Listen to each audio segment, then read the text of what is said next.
बिस्मिल्लाहिर्रहमानिर्रहीम। अस्सलाम वालेकुम viewers. Introduction to programming using C plus plus की वीडियो सीरीज़ के इस वीडियो के साथ मैं हूं Mohammad Safdar Dogar.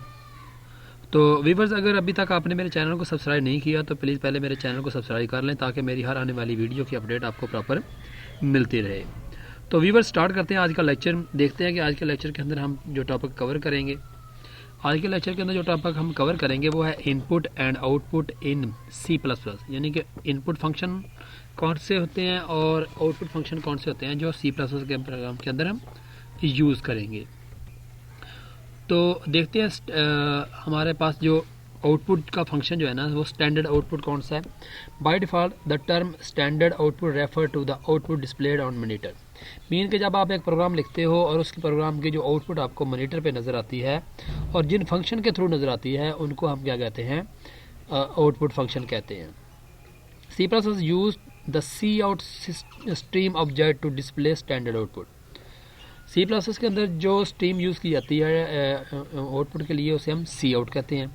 The word cout stand for console output. ये सी आउट का जो वर्ड है ये दो समझ लें कि की वर्ड्स हैं।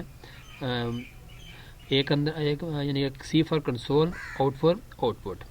The C out object is used with the insertion operator. C out object को जब भी आपने यूज़ करना है तो उसके लिए इंसर्शन ऑपरेटर या डबल लेस देन ऑपरेटर को साथ आप यूज़ करेंगे। The message over the value of the variable followed by the insertion operator is displayed on the screen. जो भी आपने वैल्यू या अपने मैसेज या वेरिएबल की वैल्यू जो आपने स्क्रीन के ऊपर शो करानी है वो आपने इंसर्शन ऑपरेटर के बाद इस्तेमाल करेंगे। इसका सिंटैक्स देते हैं, इसका सिंटैक्स देखते हैं। ये देखें, सी आउट इंसर्शन ऑपरेटर, उसके बाद वेरिएबल लिख सकते हैं या आप कांस्टेंट लिख सकते हैं या आप कोई एक्सप्रेशन जो है ना वहाँ पर आप लिख सकते हैं। तो उसके बाद देखते हैं हम input operator. By default the term standard input refer to the input given via keyboard। यानी कि जो हम ऑन रनिंग टाइम कीबोर्ड के थ्रू प्रोग्राम को इनपुट करेंगे उसे हम इनपुट कहते हैं। C process uses C N stream object to get input. C process के अंदर आप सी एन स्ट्रीम जो है ना ऑब्जेक्ट आप यूज़ करते हैं। The word cin stand for console input, C for console, in for input. C process handle standard input by applying the extraction operator. यानी कि सी आउट के लिए आपने डबल लेस देन, तो सी एन के लिए आपने डबल ग्रेटर देन का सिंबल जो है ना यूज़ करेंगे और उसके बाद आप जो है ना किसी भी वेरिएबल की वैल्यू जो है ना लिखवा सकते हैं। तो operator must be followed by the variable, और इस ऑपरेटर के बाद आप कोई ना कोई वेरिएबल की वैल्यू जो है ना वो आप शो कर सकते हैं। The variable is use to store the input data. दो वेरिएबल आप यूज़ करेंगे वो जिस वेरिएबल के अंदर आपने वैल्यू स्टोर करानी होगी उसको आप एक्सट्रैक्शन ऑपरेटर के जो है ना वो बाद में लिख देंगे। इसका समझ लेंगे, देखते हैं स्टैंडर्ड सिंटैक्स देखते हैं। Cin double greater than operator, उसके बाद आप वेरिएबल और एंड पे आपने यहाँ पे सेमी कॉलन लाजमी यूज़ करेंगे। यहाँ पे आप सेमी कॉलन यूज़ करेंगे।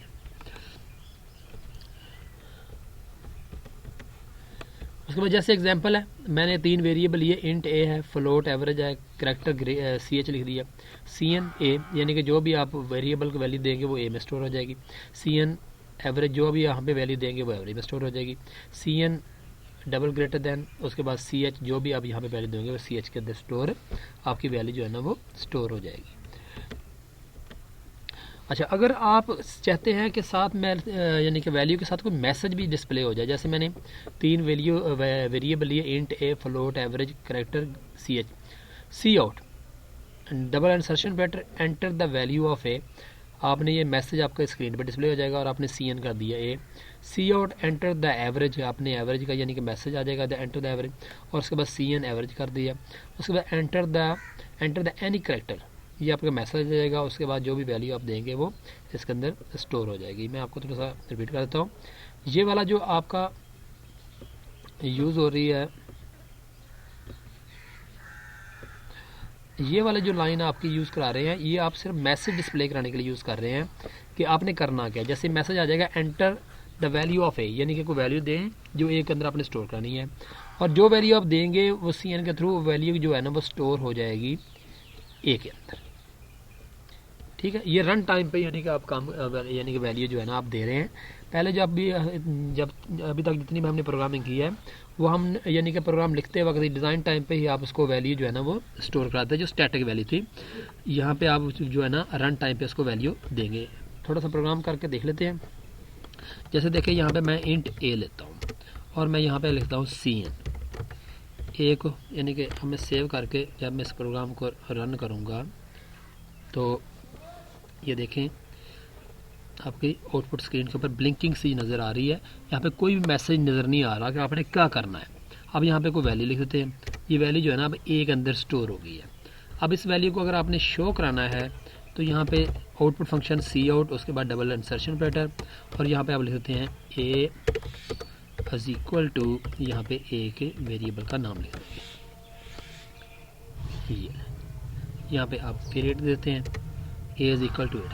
अब आप चाहते हैं कि जब ये आपकी यानी कि ये समझ लें कि मैसेज यानी कि डिस्प्ले आउटपुट आए या यहाँ पे कोई मैसेज लिखा हुआ कि आपने करना क्या है, आपने क्या देना है, वैल्यू देनी है, वैल्यू जो है ना इंटीजर देनी है, फ्लोट देनी है, कैरेक्टर देनी है।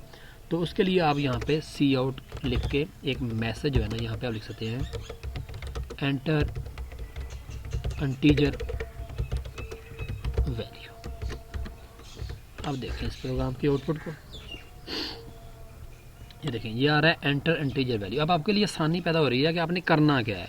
अब यहाँ पे 8 देते हैं। अब ये जो 8 है आपने यहाँ पे देंगे, ये 8 की वैल्यू जो है ना स्टोर हो जाएगी इसके अंदर, ए के अंदर, और वो वैल्यू जो है ना आपकी शो यहाँ पे हो जाएगी। ये देखें क्लियर है। अच्छा अब मैं यहाँ पे लिख देता हूँ a is equal to a plus 10, यानी कि जो भी आप ए की वैल्यू देंगे उसमें मज़ीद 10 को ऐड करेंगे और उसको डिस्प्ले करा देंगे।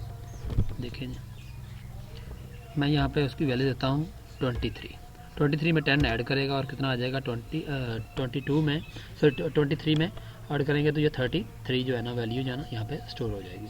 इसी तरह आपने कोई करेक्टर टाइप का वेरिएबल ले लें CH और यहाँ पे आप मैसेज देते हैं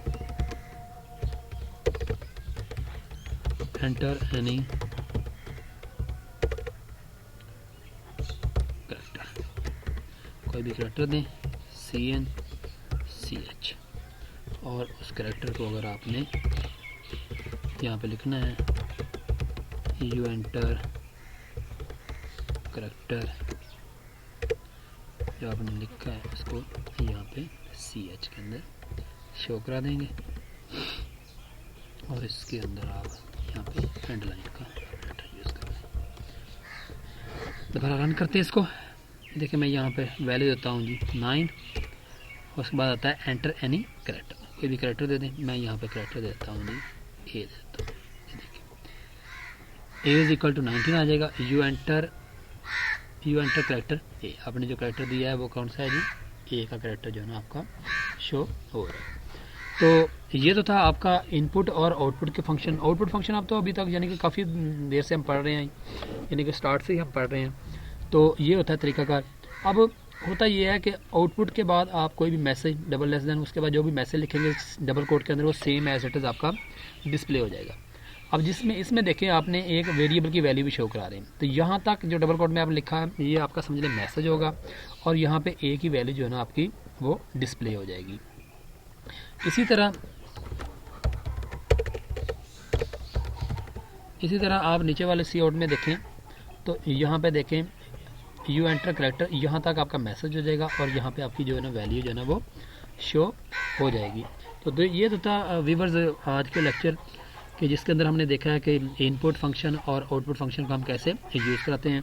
तो अब हम जितनी भी प्रोग्रामिंग आगे करेंगे उसके अंदर इनपुट फंक्शन और आउटपुट फंक्शन को थ्रू आउट यूज़ करते रहेंगे। तो व्यूअर्स आज के लेक्चर को हम यहीं पे एंड करते हैं। ओके बाय, अल्लाह हाफ़िज़।